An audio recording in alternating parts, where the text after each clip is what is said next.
Well, we spent months of planning. In fact, it was 2 years nearly in the planning that we hung around over the kitchen table and did sort of recce's over maps and read other people's encounters and horrible encounters often in other countries that we're aiming for. The preparation was incredibly intensive, and as we got towards the end we had things that we decided as a group, because we'd selected the members for the group at that stage. We decided we had to do a first aid course. So we had a weekend set aside that we all did a first aid course that was based on not having an ambulance to call. Survival first aid, they call that. But obviously the trip, it's got 14, 15 countries, so there's a hell of a lot of borders. And it's not so bad organising for your visas for you to go across the borders, but it's actually really difficult with vehicles. And that's where a lot of the bureaucratic hassles sort of, can arise. Hopeless. And we also had to have a return exit in case we couldn't get through places, so we had visas for India and Pakistan. Yeah, we could get one of those over there, but we couldn't get an Indian one while we were travelling. So you had certain ones that you had to get before you left New Zealand, and you had sort of time limits of when they'd expire or when you had to start using them by, so it was logistically incredibly tight. It's like putting together a jigsaw, really. So we thought we were really smart, done all this work and off we go. And we arrive in Germany and they said, oh, we're not going to release your bikes. So, we're not even at the start gates yet, and they're saying, well, your bikes are on the wharf in Hamburg, I think they were, but you're not getting them because there's problems with your documentation.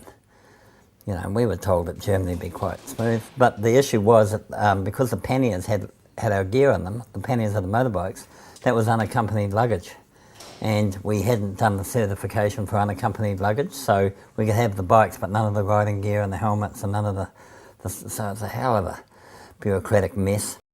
It took us about 4 days to get our bikes released. So those are the sort of buffers you had to leave there, just contingency days, just in case you hit trouble. And while we're doing that, we're sort of doing it all on cell phones and internet and all the rest, while we're moving around Germany having a sort of pre-tour tour. We actually met up with a student that had lived with us here for a while, because we've always had foreign students over the years, and he was a German lad, he was East German, and he said he'd meet us with his girlfriend and show us around the country, and it was wonderful. So you can really move around Europe really fast and quickly by using their train system. It's fantastic, 200, 240 k's an hour, the trains, and you just sit back and forth, West Germany, East Germany, Czech Republic, and then finally ended up down through the Black Forest to get some more gear, and then Munich, where the bikes finally were released for us, and that's where the BMW places. And so they had done a lot of the getting the bikes out of crates and sorting everything for us. They were great. And then we were ready after about 2 days down there, wasn't it? Ready to depart. And so we were sort of heading then to the official start line, if you like, which is Venice, of course, where Marco's family, he was born in, as we said earlier, he was born in Croatia. But he actually he grew up basically in Venice. Venice is pretty unique. And so the sort of thing, it's a city of music, of course, and architecture, and of course it's sinking.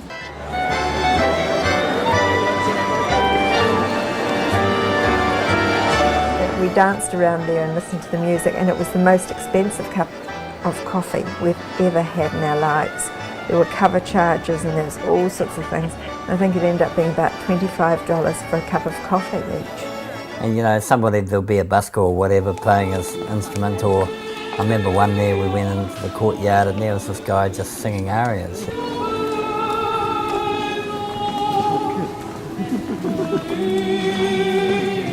Because of the surroundings, I guess, you just get absolutely mesmerised by the sort of thing, and you sort of sit there and the music resonates around all the buildings and all the rest of it, and just let's put it this way, the quality of the buskers is somewhat higher than it is in Courtenay Place in Wellington.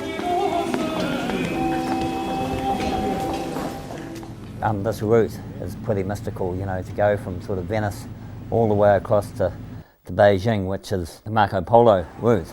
But it's more than that, There's a huge historical content to what or interest in what we're doing.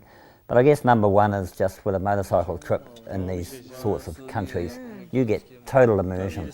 You know, you're just inside that society all day long, and they're all over you because you're such a novelty. Well, everyone's very interested in the camera, and we've got everything back assembled again. You just stop off where you see something that interests you, and it doesn't have to interest the whole group. So you've got the support of a group, but you don't actually have to do anything that they're doing. I'll show you his scales. He hadn't quite given her enough, so he cut a bit off the other thing. You can just participate right then and there. You don't have to get anyone else to agree to this, and that's where the motorbikes really are spectacular.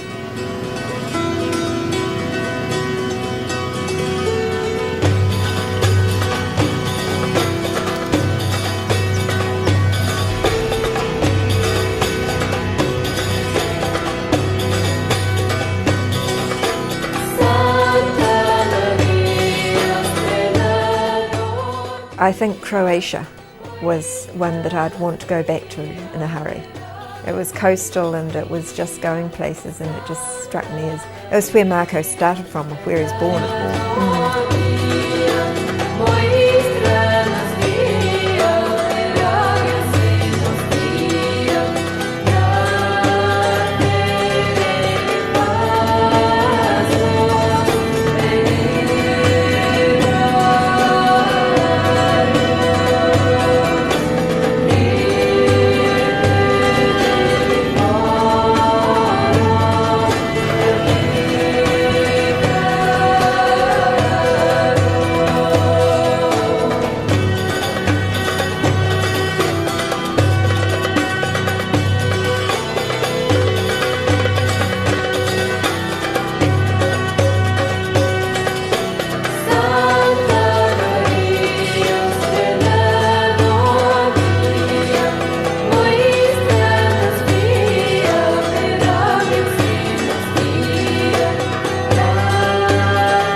What really got me there is just the water, the clear water. You'd look down to the depths of that blue water and you just wanted to sort of frolic longer. The whole of Croatia seems these days to run off the back of German and Italian tourism. The season's actually quite short, it's about 3 to 4 months max. The rest of the time the place is shut down, so you'll go into these towns that we're out of season, and there's hotels, you know, everywhere, not one of them open. They're all waiting for that 3-month window.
I'd call that an excellent road. That's the beauty of these countries. You get off their main highways, Yeah. it's just a bloody absolute joy.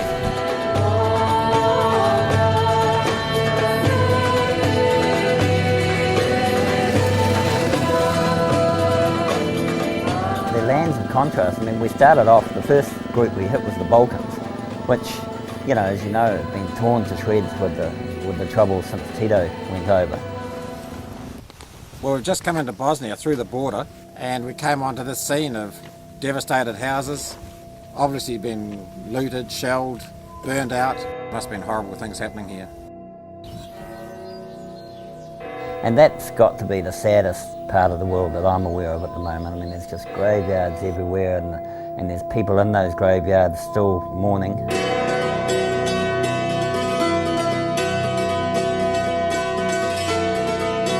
Bulgaria didn't really get caught up at all, obviously, in the Balkan troubles. You know, it was communist. And it sort of is evolving, and so there's some pretty good roads there these days.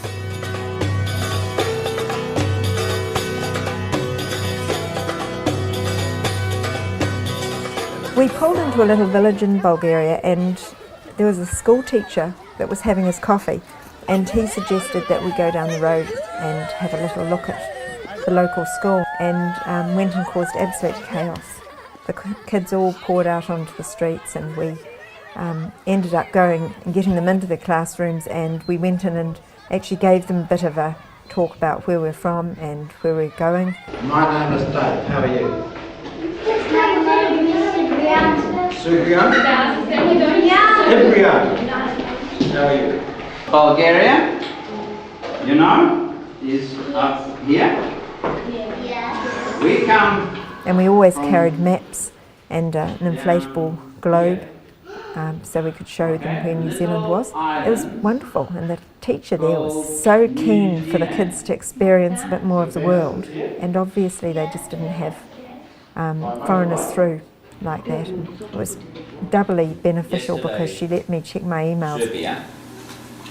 Tomorrow, today, Turkey. Yeah, it's understand. Australian, New Zealander soldier attack climb here. This hill climb Turkish soldier shot.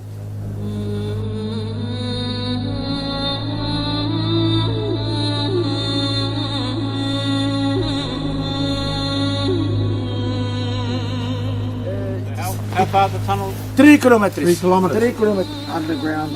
Underground. All 3 kilometers. Yes, 3 kilometers from here, and they go.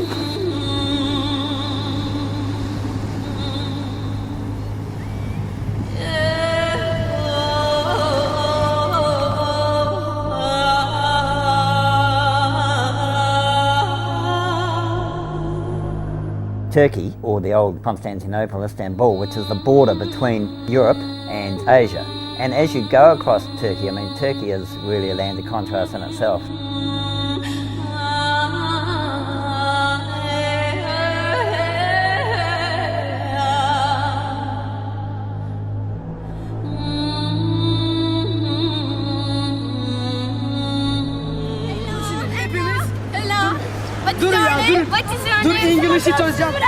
My name's Joanne. Nice to meet you. Nice to meet you. Nice to meet you too. Bye. Bye.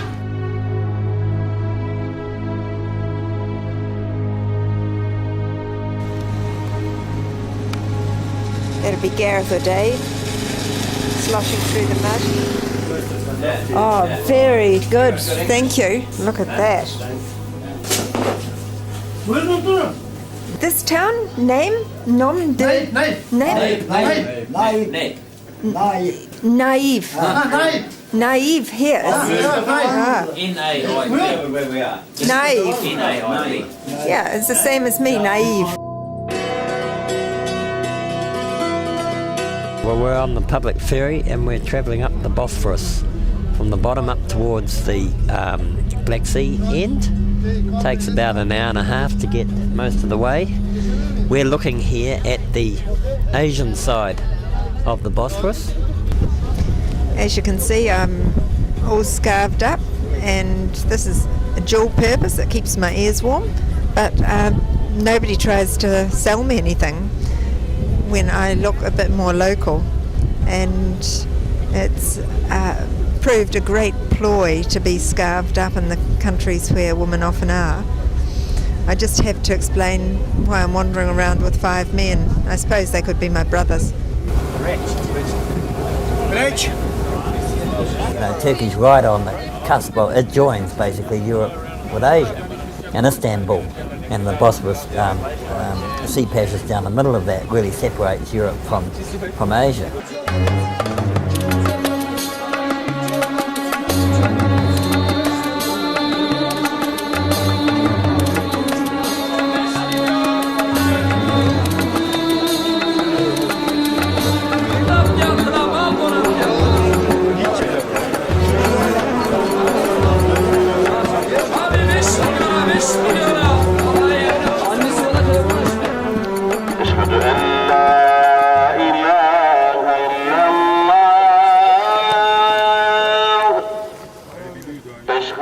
And in Turkey, you know, you have the early morning call to prayer, particularly along the Black Sea coast in eastern Turkey, where it's very traditional.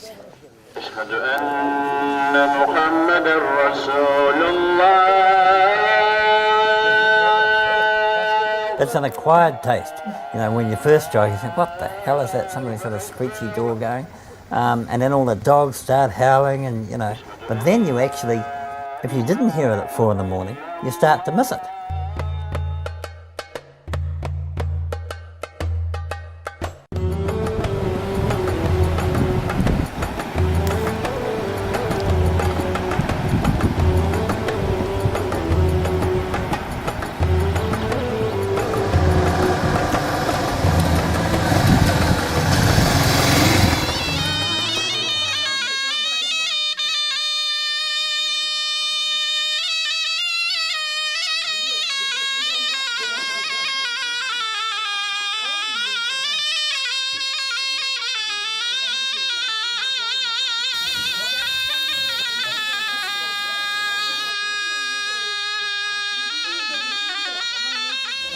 Hello.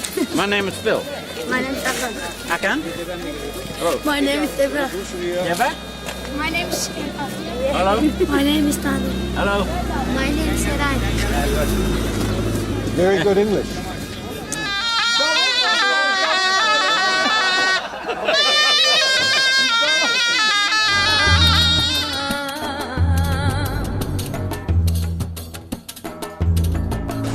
A local's bought his bike. Maybe he's going to join us. Little bit of rust, but not bad. Looks quite strange parked here beside our muddy beasts. But it'd probably get all the way to China without even breaking down. How many stars the hotel? I'm not sure what they start at, but we're probably one. Here is running water because it doesn't actually stop, it just keeps going. You've got a B-day. Yes, yeah, it's got a B-day. Now, The boys have got a B-day option in their bathroom. okay. You see this piece of wood? You follow that up and you'll see why it's in place. Oh, it blocks the hole in the roof so the rats can't come in at night, I think. Brendan, what town are we in, please? Jerusalem. What? How do I spell that? Jerusalem. And we've got a wonderful little village square. Lots of onlookers. The call to prayer's just been, and the bank shut at the same time, so I unfortunately missed out on my my banking. But it's just really, really pretty. It's just amazing the hospitality that we've received. When we fuel up at the petrol station, this is the service we get. Lovely cup of tea, thank you. And it's all beautifully served.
Do you know those people? People.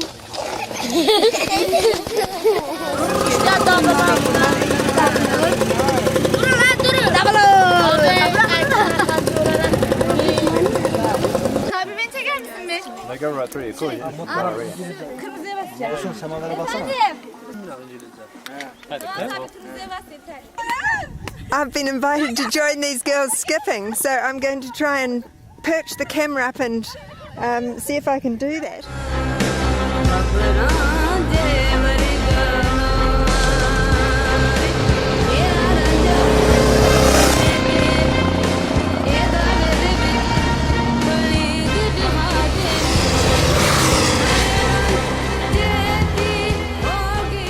Went across the border into Iran, and the Iranians were just unbelievable, you know, incredibly well educated, very positive looking people, very, you know, they're obviously not displaced or anything, they're in their homeland and, you know, everything's good. One of the things they ask you all the time is, what do you think of us? What do you think of Iran? What do you think of Iranians and so on? But generally they were a bit of an oasis in a sea of mediocrity there. Yes, it's ironic, the position of women in Iran, because they have equal opportunity in education, equal opportunity in the workplace, and they have equal wages.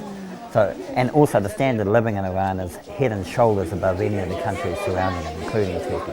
And all the women were out shopping. They're all on the street. They're all visible, probably over visible because of their the garb they wear, because they all wear the full black chador, it seems there. And that was the norm, that they'd all be fully covered. And even wearing a scarf and that, seemingly I wasn't complying properly. Seemingly it's something to do with your bottom. And wearing jeans, I wasn't carrying skirts. So wearing your motorbike gear and wearing trousers when you got off the bike just wasn't really very accepted. That was difficult, the Iranian arrest, because they took the passports. And so there was no, and told us not to move out of the hotel. Well, other people had told us when we were arrested not to move. But taking the passports meant we couldn't move, so we couldn't be naughty. And of course they don't tell you when you're going to get them back at all. And so that was the most worrying. And it was annoying, because the rationale for taking the passports, which was that our visas weren't current. And from the sophistication, is the word I'd use, of Iran, particularly Tehran, then we headed sort of north. We were going northeast and up over the mountains and down into the desert, the Karakum Desert, and into the country of Turkmenistan. So that's the first of the ex-Soviet republics that we hit. We hit 3 of them, Turkmenistan, Uzbekistan and Kyrgyzstan. And the contrast was enormous. There was this huge gateway across the road, massive opulent thing, and that was the gate into Ashgabat, which is the capital of Turkmenistan. Now Turkmenistan is ruled by a dictator, Turkmenbashi. And most of those stans are ruled by, you know, single rulers. You came into Ashgabat, which was like Las Vegas on speed. Unbelievable opulence, like I've never seen anything like it. It's quite a rich country because it's got oil and gas in the Caspian Sea. And Turkmenbashi seems to be commandeering the proceeds from these resources. It used to go back to Moscow, but now of course it stays here. So he has, you know, he's one of the guys draining the rivers going into the Aral Sea and feeding, you know, literally thousands of fountains around Ashgabat. There's not many people in the town, and that's because they're not allowed in there, because the locals, because they're a bit untidy and unkempt. But as soon as you get out of that, you're in desert and everybody lives in yurts, and they're as poor as the church mice, and they don't have running water. You go across the Karakum Desert, it is, going from Ashgabat up towards the Aral Sea. There's camels running free there, and we had a couple of instances where you're riding your bike along, and you know, here your biggest threat is you hit a sheep. You know, well, God, you come across one of these camels, you know, but mind you, you can go underneath them, of course. But you know, you sort of know about it.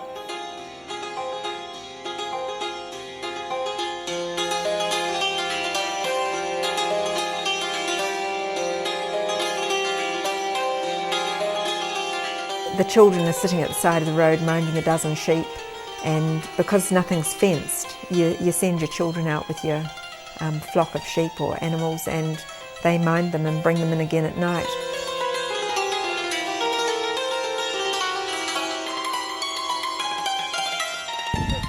carpet's being put out for our meal. The locals have arrived.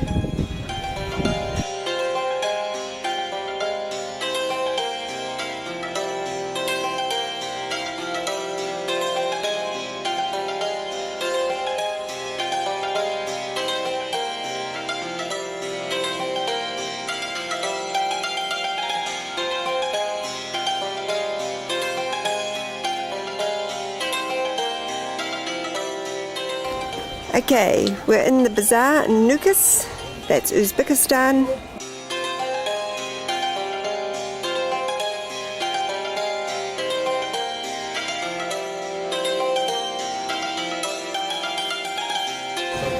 Well, we're on our way to the RLC.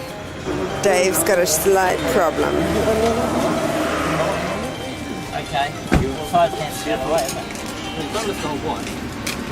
Can you put a brick up this one? Yeah. Phil, thank you. Sorry.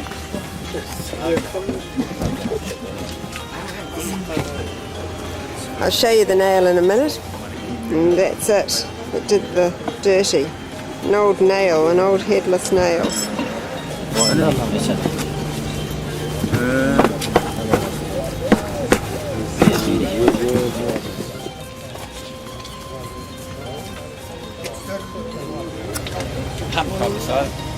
I think all these people have been watching.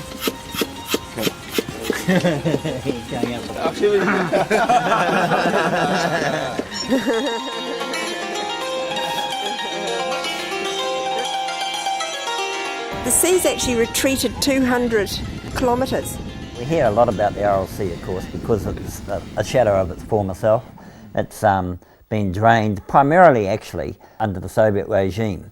It was done, and it's for growing cotton and crops in what's now Uzbekistan primarily. When we went there, my preconception was, well, this is wicked, this is disgusting, this, that and the other. Having now been there, I'm a wee bit more ambivalent about it, because by irrigating the desert like they've done, they have managed to settle millions of people into land that otherwise wouldn't be there, who have got to sustain life with agriculture. Yes, there is an ecological cost to that. The RLC obviously shrinking, and it's 200 k's further north than it used to be. The population of the people around the RLC is very sick, and there's a very low life expectancy there due to cancers and other things that they suspect are caused by the pollutants left as the RLC's pulled back. And there's some more children coming now. We can't stay in any place too long, we get too big a crowd.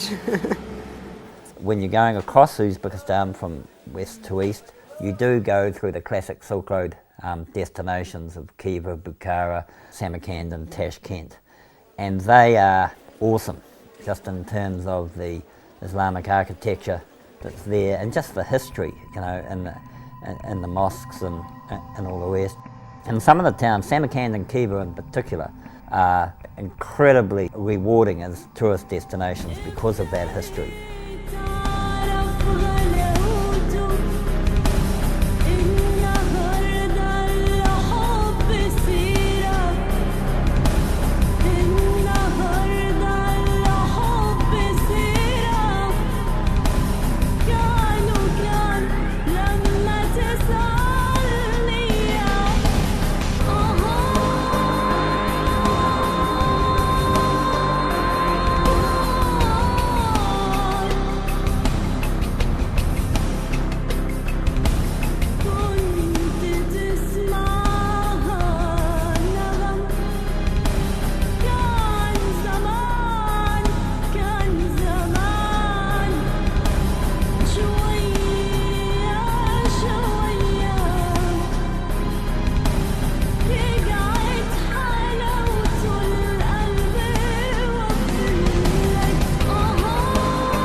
I must admit though, I found coming from the real people to a tourist site like those places are quite difficult, and you sort of tried to reconcile it with what was happening in the rest of the country. And you know, even though it was bringing in great wealth and was spectacular, you couldn't help yourself but think back to where the rest of the population were and the poverty they lived in.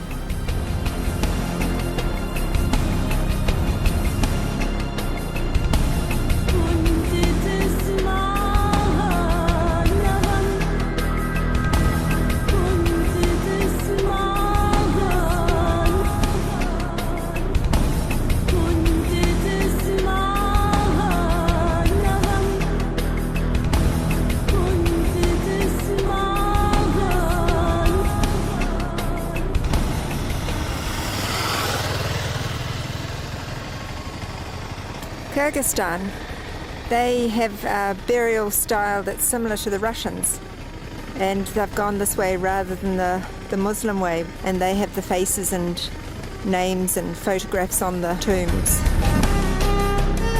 Man going off to market. Ah, hello. Kyrgyzstan's only got 4 or 5 million people, and it's very mountainous and very like parts of the South Island.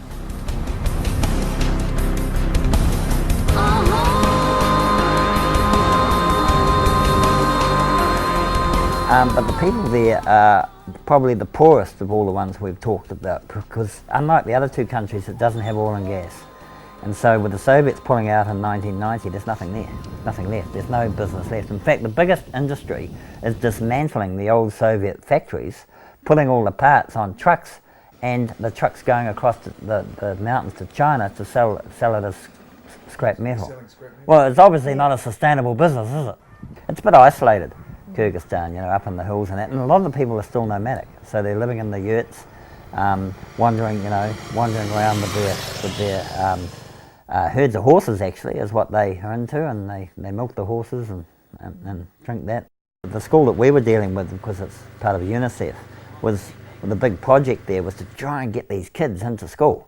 And out of the, spending all day, as we said before, dawn to dusk, just looking at a few goats. I mean, it's not exactly the height of mental stimulation. So, but the trouble is that the school that we were at anyway, that's fine, they get them into school, there's no damn books. So what do you do next? And the government funding of the school, of the education system is going backwards. It's going down every year, and that's because the Soviet sugar daddy's gone. So they actually, even though they've just had elections, they tend to hark back and want to return to the Soviet days. It's a wee bit like the EU when it was run on German money. I mean, everybody wants a sugar daddy. They didn't seem to have the expertise there to actually run a country well, and to get the country up and going. And also the population base is really small. Yeah. Yes. And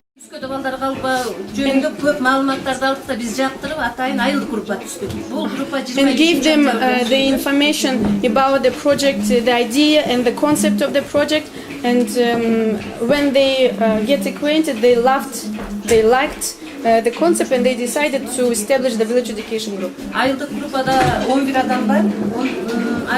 Raise the awareness of New Zealanders to Kyrgyzstan, and specifically to the very important work that you people are doing down here at Bejing.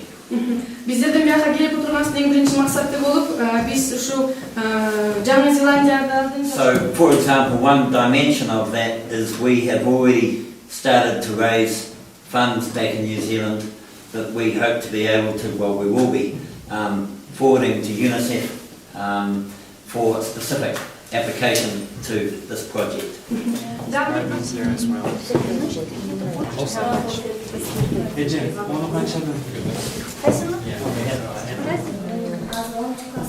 I'm a 10th grade student. And in future I would like to become an actress. Oh, an actress. Now, here's Australia. Diğer Avustralya gruplaştırı. Жайлығыбыз теңбесе, жадыраптымызын içпесе.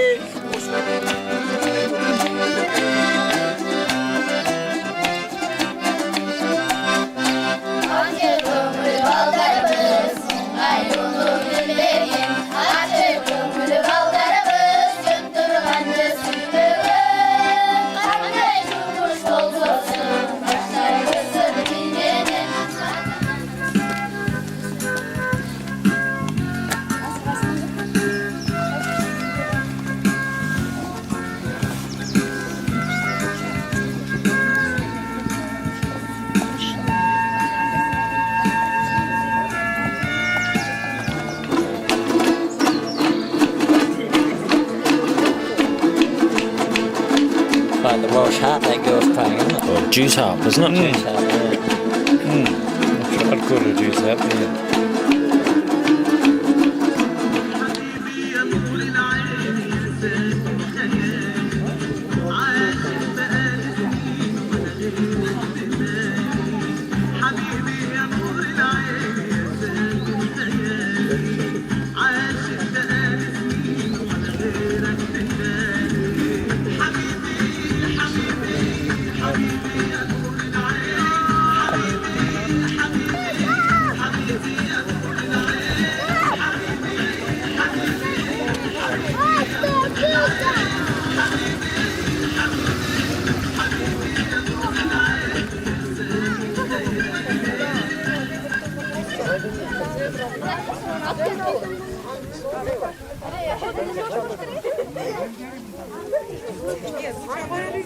Не может меня понять, что обычай сначала покушать хлеб.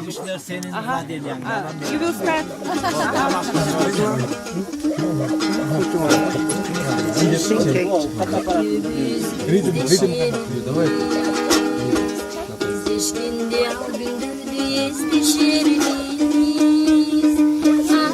Unuttun bu vatandı, yer aldın.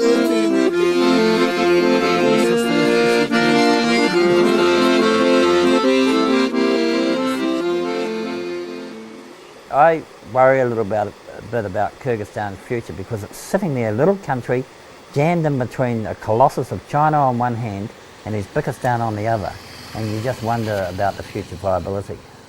So then we came across the Turgut Pass, which is back up over the Tian Shan mountains. That was sort of our nightmare day, where we actually made a diversion initially. We went off and saw this caravanserai that Marco Polo had actually visited. So it was a 10th century caravanserai, all built out of stone. It's where they used to all come, 10th century, 12th century and trade. All the camel traders would meet there. But a caravanserai is like a motel, or a truck stop, is the way to think about it. And to see that still intact after 1,000, years is pretty amazing. And it's in the middle of absolutely nowhere, so we did quite a few river crossings, and me reluctantly initially, but you get into the swing of it. But anyway, our troubles sort of started after that. It was a very cold day, and we ended up with lots of punctures that day because of the trucks carrying the scrap metal out. They dropped lots of stuff on these muddy roads, and we ended up 4 or 5 punctures that day. Yeah, that's right. And changing punctures by manually. When it's snowing. And we're up over 3,000 metres, and we're getting pretty stuffed. We're cold, we're wet, we're tired, it's all muddy. Should somebody pee on it to warm it up? God, I just had it. It was a pretty tough day. And then we got down into the China side, and you've got to run at least 100 k's down into Kashgar, which of course is the nexus between the Chinese Silk Road and the Silk Road that then goes north along Uzbekistan and around to Constantinople, and the one that goes south up onto the Pamir and down into Pakistan and India. So Kashgar was the nexus for the Silk Road. That's where it forked. So that was pretty cool to be there. And then we set off across the Taklamakan Desert, and that's where I sort of was guilty of a cock-up. I thought we'd be in that desert for 3 days, but I got some of the numbers wrong, and we were there for 7 days. So it was a bit of an ordeal and put us behind, obviously, schedule, and therefore we had some pretty long days thereafter. And, the Taklamakan gets bloody hot, actually. But it was a highlight. Come on. It was a highlight, now we're through it. Rolling down these enormous sand dunes, the height of skyscrapers, and you'd get out there and you'd look all around, there'd be nothing but these huge sand dunes, and nothing lives there. So in some of the deserts we'd been through, there were scorpions and things, but this one, seemingly nothing lives.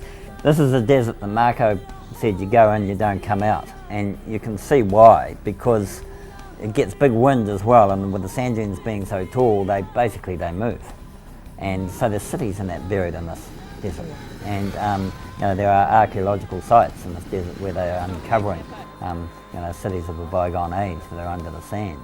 And I mean, we camped there one night when we were camping in there, and you know, the wind came up and all the rest of it, and, you know, Joanne and my tent took off, and it was just unbelievable, you know. It's a beautiful, beautiful place, but, you know, if you don't have the technology at hand, it'd be pretty fearsome place to be stranded.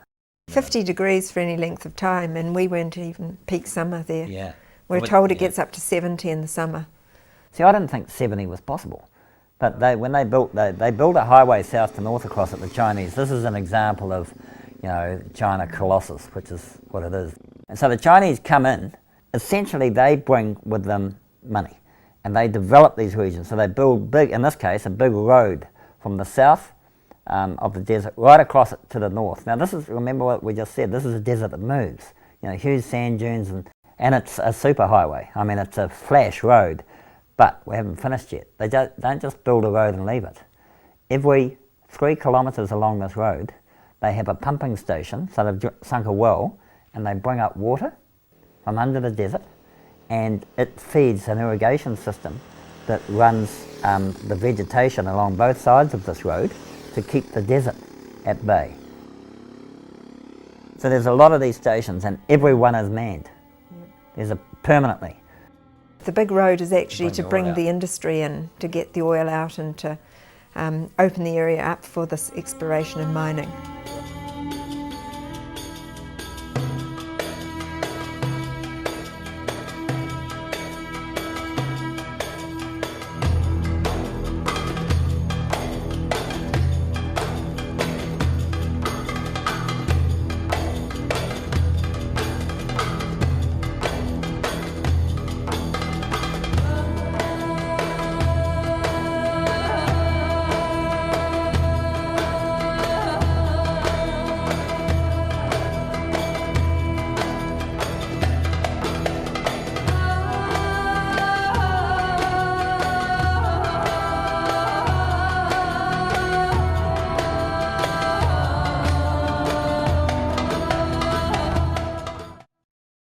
At the western end of the Great Wall of China, so it's right on the edge of the Taklamakan Desert, there's a fortress. And that was, you know, the fortress marked the end of the wall, and that's where the Han Chinese tried to keep the Mongols at bay. Of course, the Great Wall was a big folly in the end, because the Mongols were superb horsemen and they just rode around the end of it. But anyway, and said, we're over here. So, but the fortress there was to try and stop them doing that.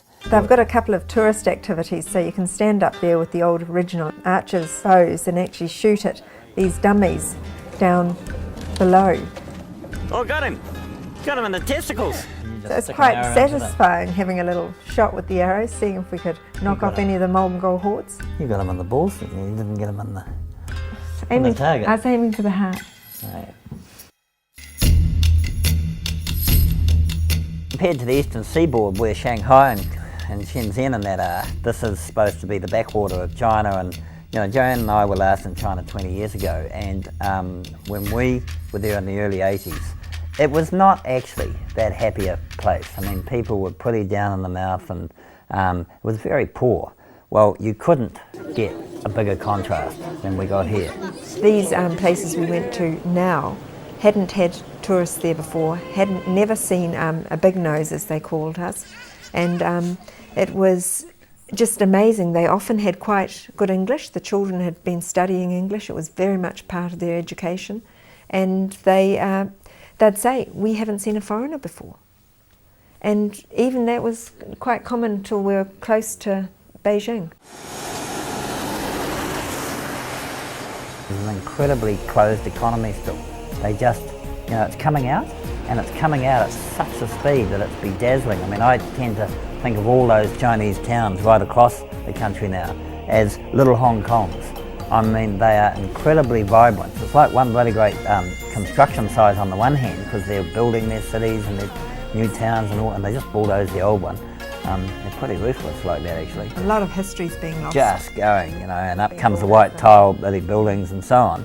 But having said that, the people are so positive, they work like devils and they party hard at night, you know. All those towns, people are out in the cafes, they drink the beer, of course, so they're all into their beer because it's only 20 cents a bottle over there, and you know, that country is just racing.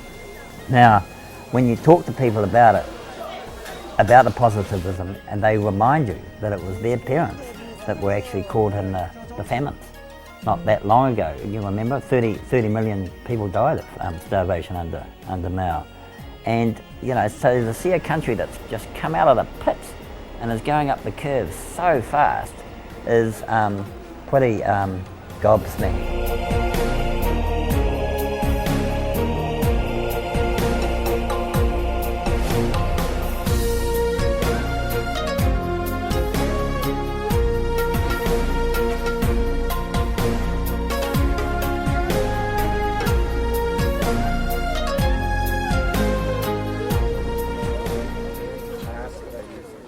Ellie's involvement has meant it's very famous in New Zealand, this school, and it's very well known, so all the students should know that New Zealand is very fond of this project and of Ellie, of course.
Well, here we are after our nearly 20,000k journey, and we're standing here right where we believed Marco arrived at the end of his long journey.